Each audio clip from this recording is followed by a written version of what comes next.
बिस्मिल्लाहिर्रहमानिर्रहीम। आज हम पहला टेंस करेंगे प्रेजेंट इंडेफिनिट टेंस, जिसे फ़ेल हाल मुतलक कहते हैं। बेसिकली हमारे पास टेंसेस जो हैं ये तीन किस्म के हैं। एक अपना प्रेजेंट, दूसरा पास्ट और तीसरा फ्यूचर। प्रेजेंट का मतलब है मौजूदा, पास्ट का मतलब है जो गुज़र चुका है, और फ्यूचर जो आने वाला हो। आज हम बात करेंगे प्रेजेंट इंडेफिनिट, फ़ेल हाल मुतलक। फ़ेल हाल मुतलक कौन सा टेंस होता है? इसकी तारीफ़: ऐसा ज़माना जिसमें किसी काम का करना, होना या सहना मौजूदा ज़माने में तकरार की सूरत में पाया जाए, फ़ेल हाल मुतलक या प्रेजेंट इंडेफिनिट टेंस कहलाता है। इसकी पहचान जो है, ये लफ्ज़ तकरार का क्या मतलब है? तकरार का मतलब है कि एक रूटीन वाइज काम होता रहे, ये नहीं कि सिर्फ एक दफ़ा हुआ है। मसलन वो स्कूल जाता है, इसका मतलब है कि वो कल भी गया था, आज भी गया था और कल भी जाएगा, यानी वो एक कंटिन्यूस काम कर रहा है, तकरार है इसके अंदर। तो ऐसे टेंस को प्रेजेंट इंडेफिनिट कहते हैं, मुतलक आता है तकरार। तो इसकी पहचान ये है कि उर्दू फ़िक्रे के आखिर पर ता है, ती है, ते हैं, ता हूँ वगैरह आता है। ता, ती, ते वगैरह जो है, यही उर्दू फ़िक्रे के लास्ट पे आता है, जिससे हम पहचान करते हैं कि ये प्रेजेंट इंडेफिनिट टेंस है। मिसालें लेते हैं हम दो तीन। वो स्कूल जाता है, लास्ट पे ता आ गया तो इसका मतलब हुआ ये पहला टेंस है, प्रेजेंट इंडेफिनिट है। निदा कपड़े धोती है, ती आ गया तो ये भी वही टेंस हुआ। हम मिलकर फुटबॉल खेलते हैं, ते हैं आ गया है, तब भी ये प्रेजेंट इंडेफिनिट ही हुआ। अब इसकी बनावट है सिंपल। सबसे पहले सब्जेक्ट, इंग्लिश का यही रूल है ना कि सबसे पहले सब्जेक्ट आता है, उसके बाद वर्ब और ऑब्जेक्ट। इसके अंदर वर्ब की फर्स्ट फॉर्म आएगी हमेशा, और उसके साथ एस या ई एस जो है वो लगेगा। वो कैसे लगेगा ये आगे देखते हैं। और लास्ट पे ऑब्जेक्ट होगा। अगर आपका सब्जेक्ट वाहिद होगा, सिंगुलर होगा, ही शी इट में से होगा या किसी एक का नाम होगा, तो उसकी वर्ब की फर्स्ट फॉर्म के साथ एस या ई एस लगाएंगे। दूसरी बात, अगर फाइल जमा होगा, उसके साथ एस या ई एस नहीं लगाएंगे, सिर्फ वर्ब की पहली सादा फॉर्म आएगी। देखिए ये नीचे मैंने पॉइंट बनाया है कि अगर फाइल सब्जेक्ट वाहिद होगा, सिंगुलर होगा, तो इसकी फेल वर्ब की पहली फॉर्म के साथ एस या ई एस जो है वो लगाते हैं। और अगर फाइल जमा की सीगे में आएगा तो उसके साथ कुछ भी नहीं लगेगा। ही शी इट या कोई सिंगुलर नेम आ जाए तो उसके साथ क्या लगेगा? एस या ई एस लगेगा।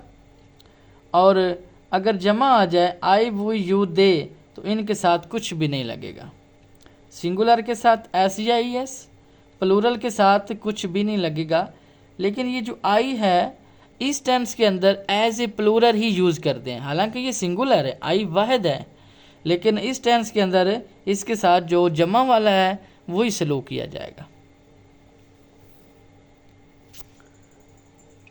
अच्छा, अगर फेल यानी वर्ब के आखिर पर सी, एच, ओ, एक्स या इनमें से कोई एक आएगा तो उसके साथ ई एस का इजाफा किया जाएगा। बाकी तमाम फाइल के साथ एस लगाया जाएगा, बशर्ते के सब्जेक्ट आपका वाहिद होगा। कुछ एग्जाम्पल से मैंने ये नोट की हैं। वो स्कूल जाता है, तो सबसे पहले सब्जेक्ट आएगा जो कि ही है। उसके बाद जाना, जाता जाना से निकला है तो गो आएगा टू स्कूल। अब चूँकि ही है तो इसके साथ एस या इस लगना है, तो गो के लास्ट पे ओ है, तो यहाँ से देखें तो हमने ओ के साथ ई एस लगाना है, तो ही गोज़ टू स्कूल आएगा। मैं स्कूल जाता हूँ, आई आ गया तो आई, वो, यू, दे या जमा के साथ एस ई एस नहीं लगाते, तो simple I go to school होगा। निदा कपड़े धोती है, तो एक ही बात हो रही, निदा वाश द क्लॉथ्स, तो एच आ गया है तो इसके साथ भी ई एस ही लगेगा। इससे आप देख सकते हैं। अहमद और अली फुटबॉल खेलते हैं। अब ये दो शख्स का जो है जिक्र आ गया, अहमद एंड अली, तो ये प्लूरल की फॉर्म में आएगा, तो प्ले फुटबॉल, प्ले के साथ एस या ई एस नहीं लगेगा। तुम मेरा इंतज़ार करते हो, यू आ गया प्लूरल है तो यू वेट फॉर मी, तो वेट के साथ एस या ई एस नहीं लगेगा। परिंदे दरख्तों पर बैठते हैं, द बर्ड्स, ज़्यादा परिंदों की बात हो रही थी, सीट इन द ट्रीज। यहाँ एक बात याद रखिएगा, दरख्तों पर, इन द ट्रीज, बेसिकली जो परिंदे हैं ये सायादार दरख्त के पत्तों के नीचे बैठते हैं, तो ये इन द ट्रीज आएगा। जैसे आसमान पर सितारे चमकते हैं तो वो इन द स्टार आता है, ठीक है ना। बच्चे क्लास में शोर मचाते हैं, the children make a noise in the class, ज़्यादा बच्चों की बात हो रही तो मेक आएगा सिंगल। हम अपने वालिदैन का कहना मानते हैं, वी ओबे आवर पेरेंट्स, ओबे सिंगल आएगा। अली हमेशा क्लास में पहली पोजीशन हासिल करता है, अली ऑलवेज गेट्स। अब देखें एक ही बात हो रही है तो एस लगेगा, टी है ना, इसके अगर ओ आता, सी एच एक्स में से कोई आता तो फिर हम ई एस लगाते।